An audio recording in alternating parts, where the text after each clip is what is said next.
Hi, I'm Joan Quinn, and welcome to the Joan Quinn Profiles. Waiting to be profiled is actor Zak Lee and author Lynne Luciano. Actor Zak Lee was born in Rome, Italy, and was a student at the Academy of Arts for many years. He also trained as a martial artist. Why didn't you go on in the arts, and why did you become a martial artist expert?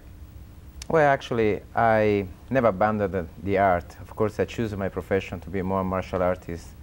It was more exciting for me. I'm in contact with the audience, stay in touch with people when I was teaching. And I combine the art with the martial art. It's still in the environment of art, bottom line. You do them both together, or is it in your head both together? It's in my head. It's in my head. What type of art were you studying?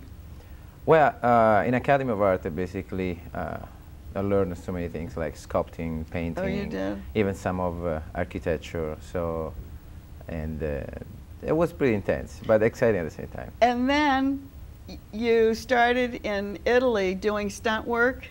How did the career actually start? Instead of being an artist, painting and sculpting, you were using your body as a canvas. Well, always I was like, I like the adventure and the risk. Yeah, but how did you get started?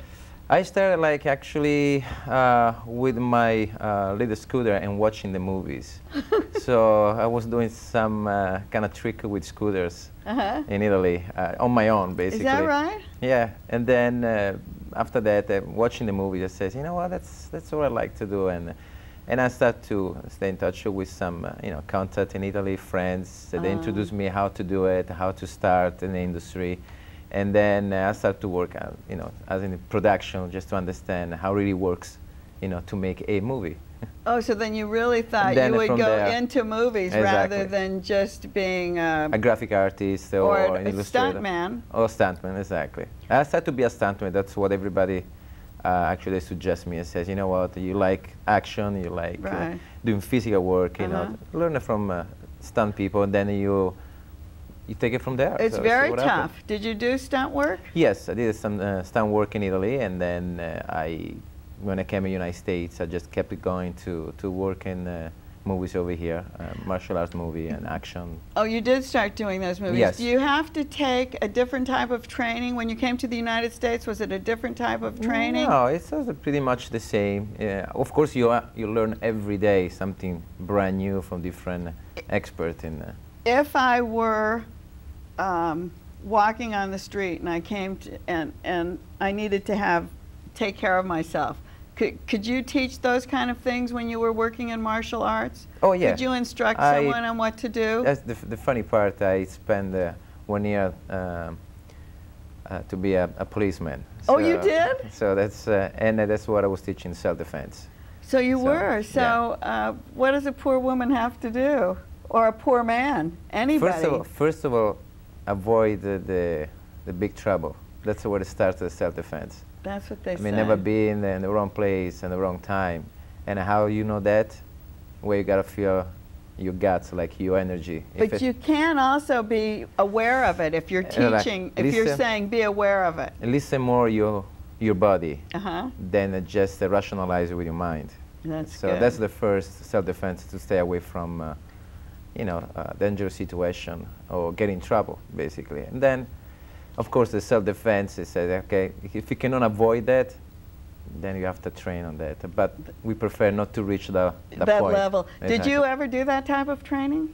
Yes, I did. You did? I did. Also, did you consult with films before you were actually acting in them? Did you go and say, this is how you should do this karate scene or this whatever kind of martial arts scene? Did you tell them what to do? Well, yeah, well, actually, depends. If I was like the stuntman, of course, I listened to the stunt coordinator or the fight choreographer, what I should do. Right. But if after I help an actor or an actress, basically, of course, I just tell them what they have to do. And if I see an expert on the set, which is directing the scene, of course, I'm consulting him for. But your name sounds so Asian. I thought you were related to Bruce Lee because I knew you were a martial arts expert. That's the funny part. I mean, I think Lee is no Asian, is an American name. Is it? I mean, Tommy Lee Jones. Exactly. I mean, that's very. But you didn't go on to say Guarnaccia. Exactly.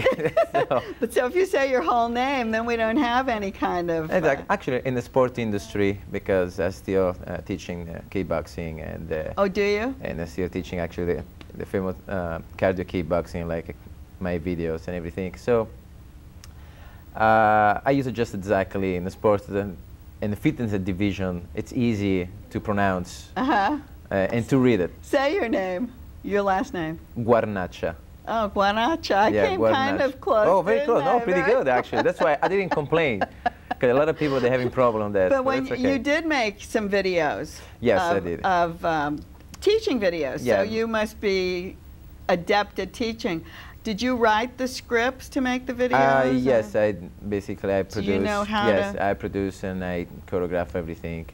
And it was my first video over here in the United States, so it was a good thing. Did you pick the locations? And isn't it difficult to make a video like that, to make it look good? I'm very creative. I'm horrible with numbers. The art. I'm horrible with numbers, but I'm very creative. So I personally, I don't really care how hard it could be as long as it's creative. So I spend how much time I can. What about live theater? We know you can do films. We know you can teach. We know you've made videos. Now, what about live theater? Have you been on the stage? I did just a couple of things, which are not that many. Which one? The only one I did over here in the United States is Shakespeare, the two Gentlemen of Verona. Oh, yeah. And actually, I was one of the fighters, basically, do the sword fighting on stage. There's a lot of that, isn't there? There was a lot of that. It was very fun. But also dance choreography, tumbling and moving around. Well, more tumbling and then dancing is not my field. What about singing? Singing, just in the shower. That's it? Just in the shower. You're Italian, you've got to sing. I can sing on my way, but definitely it's not like a graceful voice. When you talk about developing a persona for films, because we are looking at you as a martial arts person, and we wonder if you have some kind of image for yourself where you could be another Rambo or Jackie Chan or Bruce Lee, say, or Schwarzenegger, so that you have a series of films where you can recur in that role and show your, kickboxing or... Oh, martial arts. Your all martial arts, to show that. Have you thought about that, or are you planning that for your career? I basically, of course I have my couple idols in my life. Oh, tell us. You know, the image I have. When I grew up, of course, I grew up with Bruce Lee attitude and style. I was impressed about that. Which still a lot of people have the same things. And then I moved to Jackie Chan, actually. That's what I wondered, because he's pretty cool, isn't he? Yes. I mean, I admire his courage to challenge himself, you know, after Bruce Lee, and it took a lot of effort. But he found an angle which in martial arts was unusual. And I know him from one of the first movies. When I came to the United States, like, I mean, they didn't know Jackie Chan until like 6 years ago over here. Just a few people, or the martial artists in the martial art industry. Right. And but Hollywood didn't know anything that much about it. I mean, they knew it, but it wasn't the time probably. He wasn't I don't popular. Know. Exactly, it wasn't popular. Right. Finally find this angle. But my angle is similar to his style because I love his style. So I like, do like a slapstick action comedy. Can you do that? Facial expression. Well, I'm working on it. Then I leave the critiques to the audience if I can do that or not. They will tell me. Yeah, but it takes a certain kind of attitude, doesn't it? I mean, he probably is a great actor to be able to do what he does. Besides being is he a good martial artist? Oh, I mean, is he good? He's great. I mean, he's been in an academy in China for long. I mean, and he practiced so many different styles. So that's not phony? No, not at all. I can't even say that, actually. Actually, I was working with one of his best friends, and and pal, basically. Sammo Hung, and I did a martial law on CBS. So it's another guy like Jackie Chan. It's a little bit more chubby, but it's very funny, and it's very humble, and great talent. So much to learn from those people.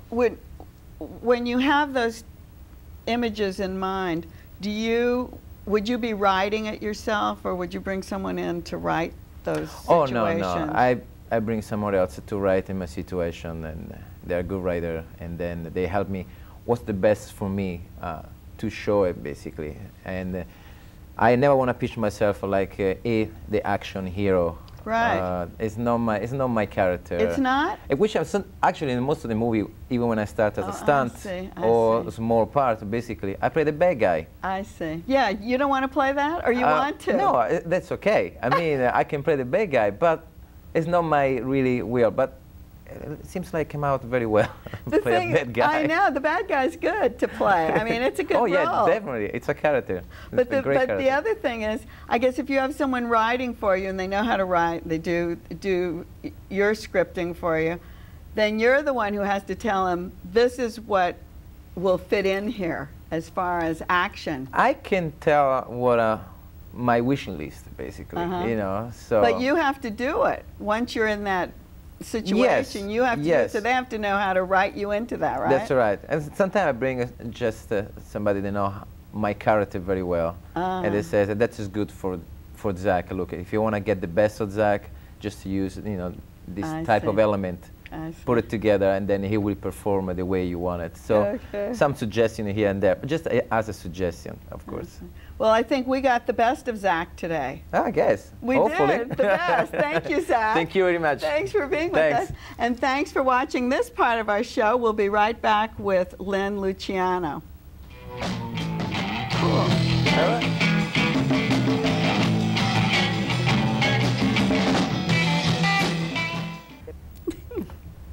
Hi, I'm Joan Quinn, and we're back with author Lynne Luciano, who was born in Grass Valley, California, but as an Army brat, she traveled the U.S. and Europe.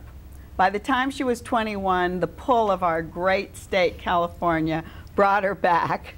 We have a long way to trace. Let's go back to the 60s and 70s, and when you were working for Rand Corporation. Yes, that was a terrific, terrific place to be in the 60s and 70s. That's where the action was. What is Rand? Tell us what it was and what you were doing there. Well, Rand is still there. It's looking over the Pacific Ocean, but at the time it was Air Force funded, and we did all the things that were done to conduct war. We were very much at the heart of the Vietnam War, the strategy and the planning for that.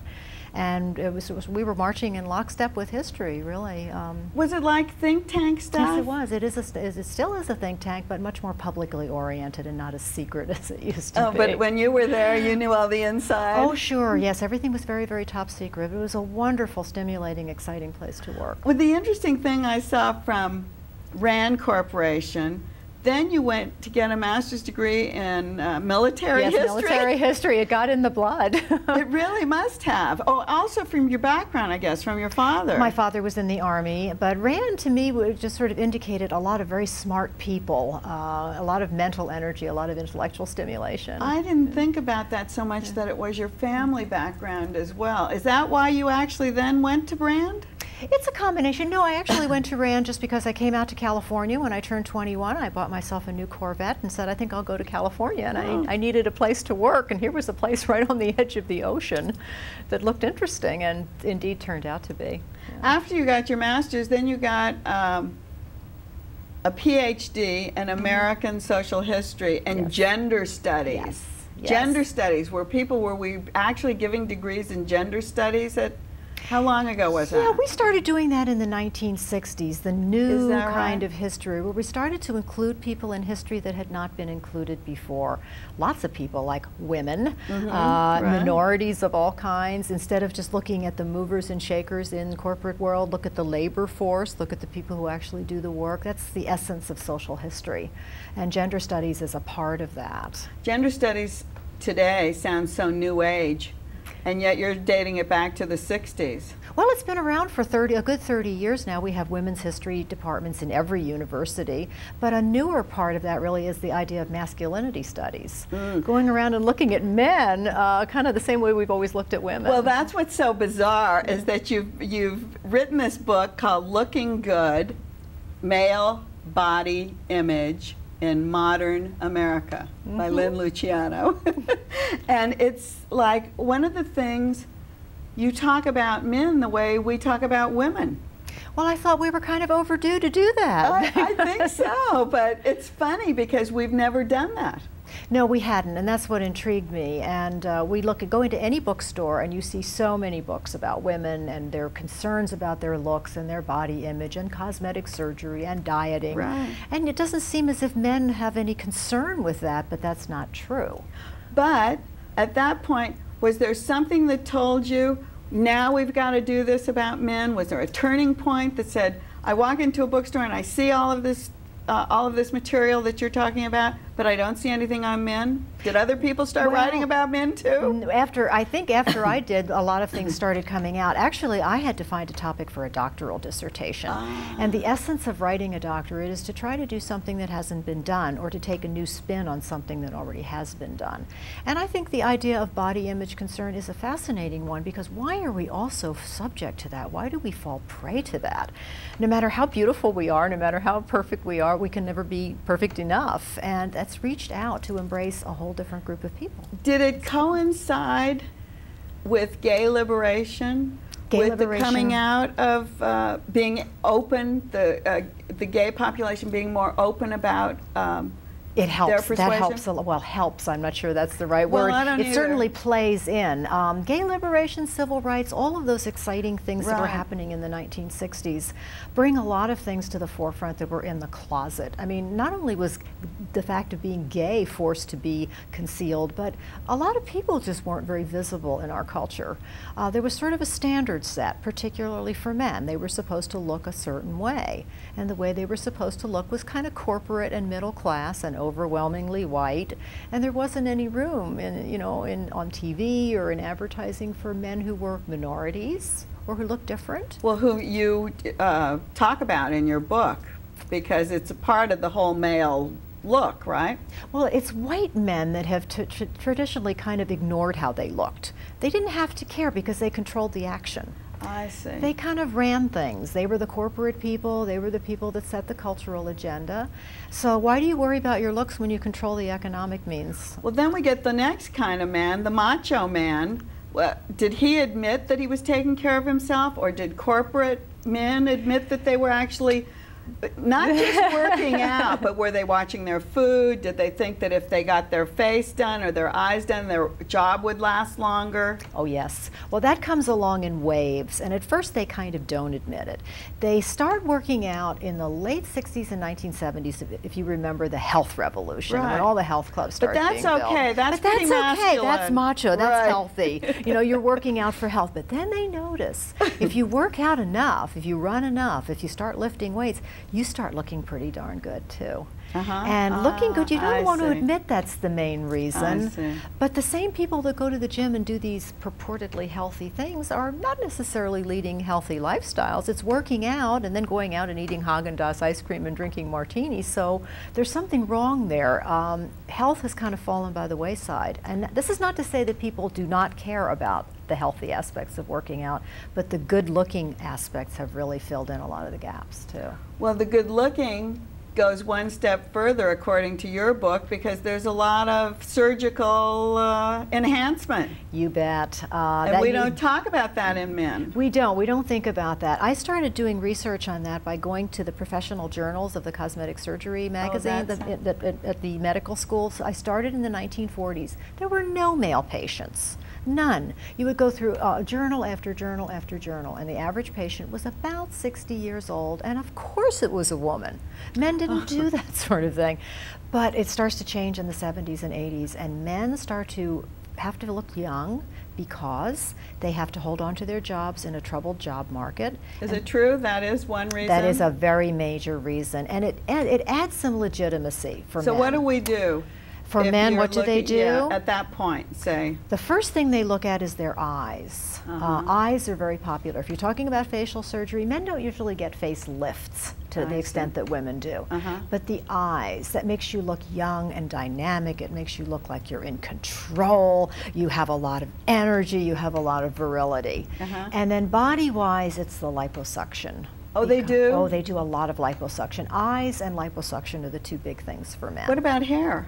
Well, that, of course, is a whole different field of enterprise. That's a really interesting one, because hair transplantation really is surgery. You, you endure a lot of the same problems that you have with any kind of cosmetic surgery. Infections and all kinds of nerves can be damaged. There's blood. Right. It seems like those were the things we heard about men doing first, was always worried about their hair, because if they lost their hair, then they looked old. So that was the first thing that I remember hearing about as far as... But hair transplantation really didn't get underway until the 1980s. They had these procedures in the 70s, but they were the clump kind of procedures where it looked like rows of celery were growing out of your head, and that was really so unattractive. And now it works? It works very well now, and the price has come down too.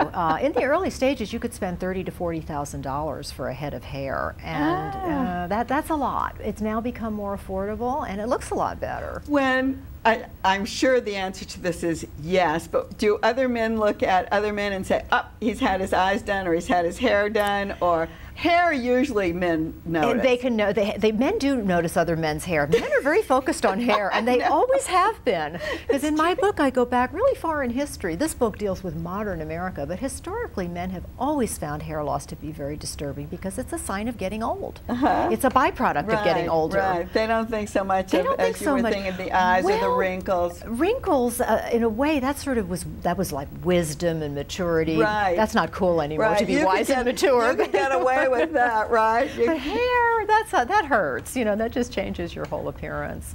Do women look at men and say they've had these things done? Oh, women are much shrewder about picking this up. They can pick it up? Possibly because they're more tuned in traditionally to looking at looks and beauty and cosmetics. Women can spot this pretty well.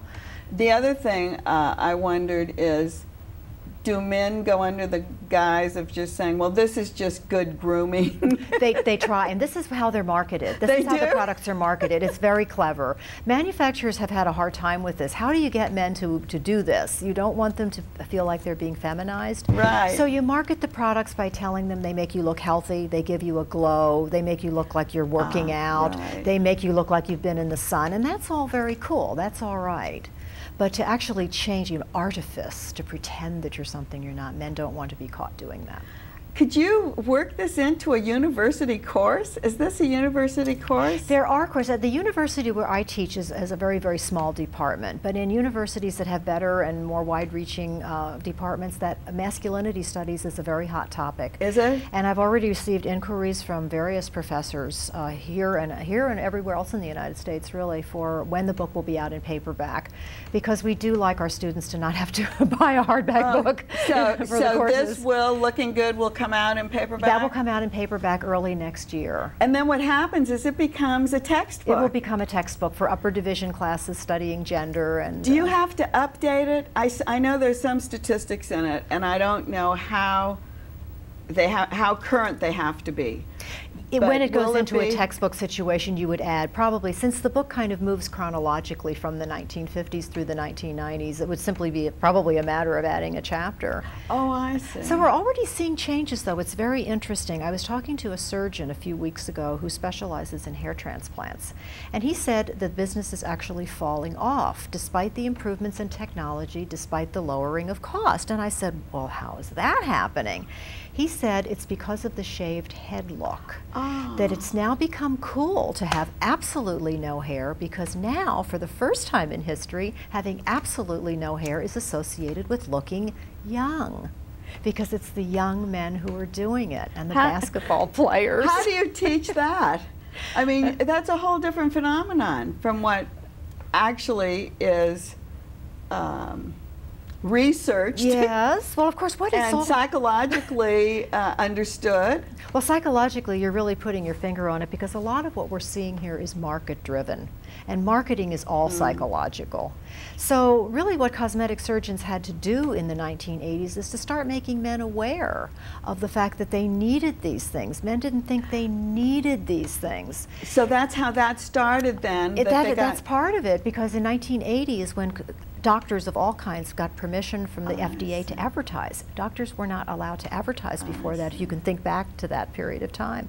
And you have a lot of cosmetic surgeons with a lot of empty waiting rooms, because only half of the population is taking advantage of their services. So you start running. Do you think it was a real concerted effort? It was definitely an surgical effort. Oh, we can see that, because we never saw advertising for men before the 80s. And then you start seeing them strategically placed in magazines, high-end magazines, Forbes, this kind of thing that cater to the business community, to the well-heeled man. But did it cater to their overall looks or to their sexuality? Because I know in medical journals they talk about, we can make you sexually potent or whatever, however they say it, I don't know. Well, for that you have to read the chapter on Viagra. But as far as making you look, youth is a sort of a demonstrator really for men of virility, because the virility does go down as the years pile up. So there is that connection. That's also going up here. Well, it's partially up there, but it's partially a real fact. But with looks, you sort of target the businessman, and you tell him, you know, in fact, with the first ad I ever saw, and it was very, very effective, I thought, it said, "A man wears his resume on his face." And this targets a man where his masculinity lies, his ability to earn money, his career. Exactly. That's how we look at men. Exactly. So it's important. That is really very interesting, and I think that the idea that you've been able to go from a military background, maybe using some of those men in your military. Yes, they're a type, aren't they? Yes, they are a type too. It's totally different. And to come out with a book that really encompasses all masculine lifestyles is amazing. Well, what's been so interesting about the way our society has been going in the last 20 years is we do have this wonderful multiculturalism and diversity where other people's cultures are coming out into the mainstream. And it's white men that have really been lagging. The sort of middle-class white guys were the dullest of the dull when it came to looking good. And now they're going to look good. They're going to read Lynne Luciano's Looking Good, and let's see what happens. Well, let's hope so. Thanks for being with us. Thank you. I know you have to so much. Teaching your classes, and we're really happy to have you. Thanks. Thank you for having me. Thanks for watching the Joan Quinn Profiles. Keep writing to 777 South Figueroa, 40th floor, and we'll see you next time. Bye.